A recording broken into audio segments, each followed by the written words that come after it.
मेरा नाम निशिता पुरोहित है। मैंने एम्स के एंट्रेंस एग्जाम में मेरी ऑल इंडिया रैंक 1 आई है। मैंने अपनी जो स्कूलिंग थी 11th एंड 12th वो मैंने कोटा से करी। कोटा की स्कूल प्रगति पब्लिक सीनियर सेकेंडरी स्कूल से। कोटा में ही मैंने अपनी 11th एंड 12th में मेडिकल के लिए कोचिंग ली थी फ्रॉम एलन करियर इंस्टीट्यूट। और ये मतलब मैंने फर्स्ट अटेम्प्ट में ही इसे क्लियर किया है। तो सबसे पहले तो मैं आपको ये कहना चाहूंगी कि ऐसे तो ठीक है, मैं आपको थोड़ी गाइडलाइंस दूंगी, आपको बताऊंगी कि मैंने क्या किया। बट मैं ये भी बोलना चाहूंगी कि बहुत डिफरेंट वेज है, बहुत सारे अलग अलग मेथड्स है, लोगों ने अलग अलग चीजें करी है इसके लिए। तो ऐसा नहीं है कि जो मैं बोल रही हूँ उसको आप 100% वही चीज फॉलो करें। जो चीजें आपको अच्छी लगे, यूजफुल लगे, प्लीज आप उसे फॉलो करिए। बाकी आप जो है अपनी तरीके से पूरी कोशिश कीजिएगा। सबसे पहले तो यही कहना चाहूंगी कि पूरे 2 साल मतलब मैंने नीट एम्स दोनों पे इक्वली फोकस किया। तो सबसे पहले जहां तक सिलेबस की बात थी, तो एम्स का जो सिलेबस है वो मतलब काफी इजी है, क्योंकि आपकी जो 11th एंड 12th की सीबीएसई का जो सिलेबस है उसी से मेल खाता है पूरा। जो भी चैप्टर्स आपके एनसीईआरटी में है वही इसका सिलेबस है। पर साथ ही एक और बात इसमें इंटरेस्टिंग है एम्स के एग्जाम में कि एक तरीके से ऐसा भी बोल सकते हैं ये थोड़ा ओपन सिलेबस वाली एग्जाम है। जहां तक एग्जाम के मैं आपको वो दे दूं कि इसमें अलग सी बात 2 चीजें ये है कि इसमें असर्शन रीजन टाइप क्वेश्चंस आते हैं एंड साथ में जनरल नॉलेज एंड एप्टीट्यूड के भी क्वेश्चंस आते हैं। तो मतलब इस पे थोड़ा अलग से स्टूडेंट्स को फोकस करना जरूरी हो जाता है। जहां तक मेरी बात है, मैं तो जनरली क्लासेस जो मैंने अपनी कोचिंग क्लासेस ली थी एलन की, मैंने उसी का मटेरियल मेनली तो फॉलो किया था। अब जो बच्चे हैं जो क्लासेस नहीं जा सकते हैं, जो अपने होम टाउन पे रह के खुद से जो है प्रिपरेशन कर रहे हैं, मैं उनके लिए मतलब एक चीज ये सजेस्ट करना चाहूंगी कि जो एनसीईआरटी के अलावा भी जो पोर्शन है जो थोड़ा इम्पोर्टेंट है, जो मिस आउट हो जाता है, तो जो वो क्लासेस जाके नहीं ले सकते हैं, वो अगर प्लीज अगर करस्पॉन्डेंस या डीएलपी ले पाए तो वो बहुत ही हेल्पफुल रहेगा, क्योंकि उनको एक मटेरियल मिलेगा जहां वो खुद को रेस्ट्रिक्ट कर सकते हैं एंड वो मोर देन सफिशिएंट होगा। अब जहां तक पहले तो बुक्स की बात है, जैसे मैंने कहा एनसीईआरटी, ऐसी काफी क्वेश्चंस होते हैं एम्स के एग्जाम में जो डायरेक्टली एनसीईआरटी से उठ के आते हैं। नीट के लिए तो जनरली बच्चे बायोलॉजी की एनसीईआरटी बहुत ज्यादा फोकस करते हैं, पर एम्स के लिए केमिस्ट्री एंड फिजिक्स के एनसीईआरटी भी बहुत अच्छे से करना जरूरी है। इसमें स्पेशली ध्यान देना है फिजिक्स में जो ब्लू बॉक्सेस होते हैं अंदर, उस पे जनरली बच्चे उसे एक्स्ट्रा इन्फॉर्मेशन समझ के छोड़ देते हैं, पर ऐसे एग्जाम्स में एक्स्ट्रा इन्फॉर्मेशन भी काफी पूछ ली जाती है। उसके अलावा खास ध्यान देना है जो summary and points to ponder होते हैं एनसीईआरटी के हर चैप्टर के बाद, उस पे। उसके अलावा हर एनसीईआरटी में लास्ट में सप्लीमेंट्री मटेरियल दिया जाता है, उसमें भी काफी इंटरेस्टिंग और नए फैक्ट्स होते हैं जो एज इट इज पूछ लिए जाते हैं, तो उन पे भी एक बार उनको भी अच्छे से पढ़ना बहुत ज्यादा जरूरी है। उसके अलावा ये बात कहना चाहूंगी कि जो एनसीईआरटी के हर चैप्टर के पीछे जो क्वेश्चंस दिए होते हैं वो काफी अच्छे लेवल के होते हैं। तो प्लीज आप जो है जब भी आप जो चैप्टर्स पढ़ते हैं उनको रिवाइज जब करेंगे और जब उनके आप क्वेश्चंस ढूंढते हैं, तो प्लीज सबसे पहला अटेम्प्ट आप ये रखिए कि जो एनसीईआरटी के क्वेश्चंस है आप उनको सॉल्व कर ले। दोनों जो इंटेक्स्ट क्वेश्चंस है वो भी एंड जो एक्सरसाइजेस के क्वेश्चंस है वो भी। उसके अलावा जो कुछ टेबल्स होती है एनसीईआरटी में, जो डेटा वाली टेबल्स है, उनके जनरली आप ऑर्डर्स जो है वो भी ऑर्डर्स बना के उनको थोड़ा मेमोराइज कर लीजिए, क्योंकि आप जब आप पेपर सॉल्व करेंगे प्रीवियस ईयर्स वाले एम्स वाले, आपको पता चलेगा कि वो काफी बार लाइंस में जो छोटी छोटी डेटा दी होती है उससे भी डायरेक्ट क्वेश्चन बना लेते हैं। अब जहां तक बात है कि फिजिक्स में कौन से चैप्टर्स इंपॉर्टेंट है, कौन से चैप्टर्स ज्यादा पूछे जाते हैं, तो जनरली एम्स का ऐसा कोई पक्का नहीं कि वो कौन से चैप्टर पे ज्यादा स्ट्रेस ले करता है।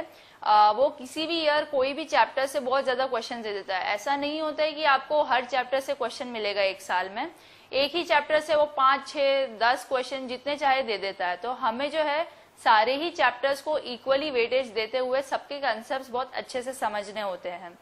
उसके अलावा जहां तक बात है केमिस्ट्री की, तो केमिस्ट्री में इनऑर्गेनिक तो मेनली जो है फोकस मैं तो सजेस्ट करना चाहूंगी रखना चाहिए एनसीईआरटी पे।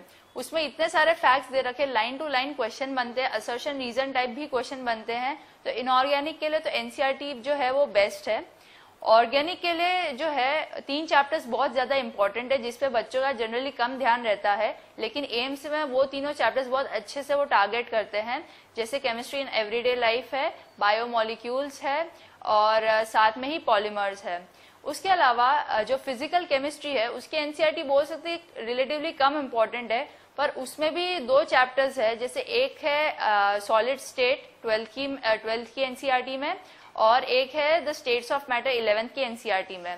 साथ ही में सरफेस केमिस्ट्री जो है आजकल बहुत ज्यादा पूछा जाने लग गया है एग्जाम में, इसका भी इंपॉर्टेंस बढ़ता जा रहा है। जनरली ये चैप्टर्स होते हैं जिन पे कम ध्यान रहता है, तो मैं मेनली स्टूडेंट्स को ये कहना चाहूंगी कि इन चैप्टर्स पे थोड़ा एक्स्ट्रा फोकस करें, एनसीईआरटी की लाइन टू लाइन बहुत अच्छे से क्लियर करें, क्योंकि बहुत ज्यादा अच्छे क्वेश्चंस बन सकते हैं इन चैप्टर्स से। उसके अलावा जहां तक बायोलॉजी की बात है, तो बायोलॉजी जो है वो काफी अच्छी आती है एम्स की। जनरली एनसीईआरटी में जितना दिया है उतना ही पूछते हैं। बस ये है कि एम्स इसलिए खास एग्जाम बन जाता है क्योंकि यहाँ पे ना ही बस आपके थ्योरेटिकल नॉलेज चेक होता है, आपका जो है प्रैक्टिकल नॉलेज भी चेक होता है, आपकी एप्लीकेशन स्किल्स भी चेक होती है। तो आपको जो है ये एग्जाम जब आप देते हो आपको काफी ओपन माइंडेड रहना है। आपको अपने सारे कंसेप्ट जो जो आपने पढ़ा है पूरे 2 सालों में उसका यूज करते हुए क्वेश्चन सॉल्व करने पड़ेंगे। थोड़ा लेंदी आता है ये पेपर, भले ये 3.5 घंटे का होता है, पर इसमें 200 क्वेश्चन भी होते हैं, 20 क्वेश्चन और बढ़ जाते हैं। तो जो है इसके लिए मैं आपको ये सजेस्ट करना चाहूंगी कि आप पूरे 2 साल जो है पेपर सॉल्विंग की प्रैक्टिस बहुत ज्यादा रखें। तो इससे क्या है कि आपको क्योंकि स्कूल टाइम में 10th तक आपको सब्जेक्टिव की ही प्रैक्टिस होती है, 11th-12th में भी स्कूल में जनरली मेन फोकस तो सब्जेक्टिव पैटर्न पर ही होता है, आपके बोर्ड्स के लिए वो प्रिपेयर कराते हैं। सिलेबस तो सेम है पर ऑब्जेक्टिव की प्रैक्टिस जनरली कम होती है, तो उसके लिए आपको पेपर्स ज्यादा से ज्यादा सॉल्व करने हैं। उसके अलावा एम्स के जो स्पेशल चीज है उसके AR question, assertion reasoning type questions, तो ये बहुत ज्यादा थोड़े कंट्रोवर्शियल होते हैं। इनकी प्रैक्टिस भी जनरली थोड़ी मुश्किल इसलिए होती है क्योंकि इसके जो फर्स्ट एंड सेकंड ऑप्शन होते हैं इसमें बहुत ज्यादा बच्चों को डाउट जाता है। आप जनरली मार्केट में बुक्स ढूंढेंगे एआर के प्रैक्टिस के लिए, तो उसमें आप खुद कंफ्यूज हो जाओगे कि काफी जगहों पे मतलब आंसर गलत दिया है और ऐसे कंफ्यूजन्स आएंगे। तो इसके लिए मेन तो आपको यही है कि आप खुद समझिए, अगर थोड़ा सा भी आपको रिलेटेड लग रहा है तो प्लीज उसका आंसर 1 मार्क कीजिए, क्योंकि आप जब एकदम पुराने एम्स के क्वेश्चन पेपर्स करेंगे, जब आंसर की बाहर आती थी तब आपको पता पड़ेगा कि थोड़ा से भी रिलेटेड में वो 1 दे देते हैं आंसर। पर तो भी मैं ये कहना चाहूंगी कि ये फाइनल जो है डिसीजन ये तो पेपर मेकर पर ही जाता है, तो आप अपने कंसेप्ट क्लियर रखें, उसके अकॉर्डिंग आंसर मार्क कीजिएगा। एंड उसके अलावा जो एक 20 क्वेश्चंस जो है वो एक्स्ट्रा आते हैं जीके एंड एप्टीट्यूड के, तो उसके लिए मैं ये कहना चाहूंगी कि आप जैसे जो है लॉजिक एंड मेंटल एबिलिटी वाले क्वेश्चंस भी डेली थोड़े थोड़े सॉल्व करने की प्रैक्टिस रखिए।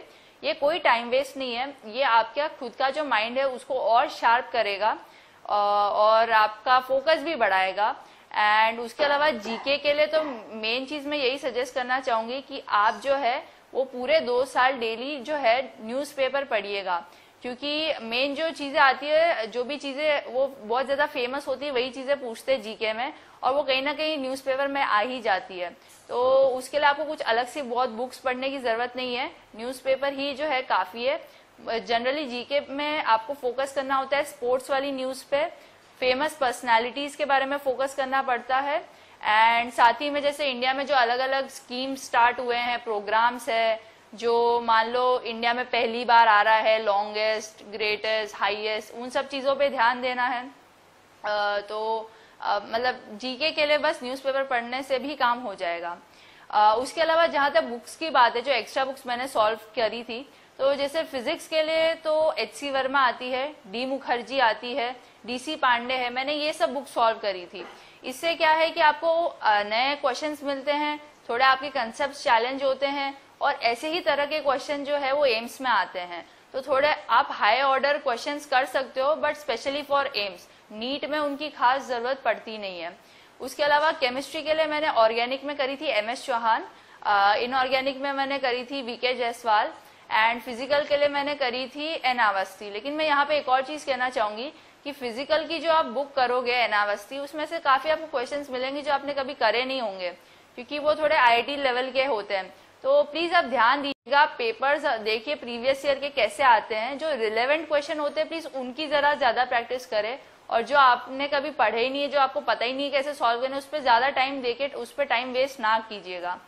एंड जहां तक बायो की बात है, मैं जनरली बायो में क्वेश्चन प्रैक्टिस कम प्रेफर करती थी एंड ज्यादा रिविजन प्रेफर करती थी, क्योंकि आपको पूरे 2 साल जो भी आपने 11th में पढ़ा वो आपके 12th के एंड तक आपको वो चीजें याद होनी चाहिए। तो फिर ज्यादा आप जो है उस पर रिविजन पे फोकस कीजिएगा। एंड अब जैसे मैंने इतना सब बोल दिया है, आपको जनरली बस इतना ही सिलेबस है। बस आपको ये है कि माइंड पूरा ओपन रखना है और अपने खुद से आपको कंसेप्ट जो है वो लगा के पेपर सॉल्व करना होगा। अब मेन चीज आती है कि टाइम मैनेजमेंट। जनरली स्कूल का ही टाइम इतना लंबा हो जाता है कि घर आने के बाद ज्यादा टाइम बचता नहीं है, पर आपको बड़ा वाइजली उस टाइम को यूटिलाइज करना है। जैसे ही आप घर आते हो, जो भी आप स्कूल में पढ़ते हो वही है फाउंडेशन इस एग्जाम का, वही है बेसिक्स आपके।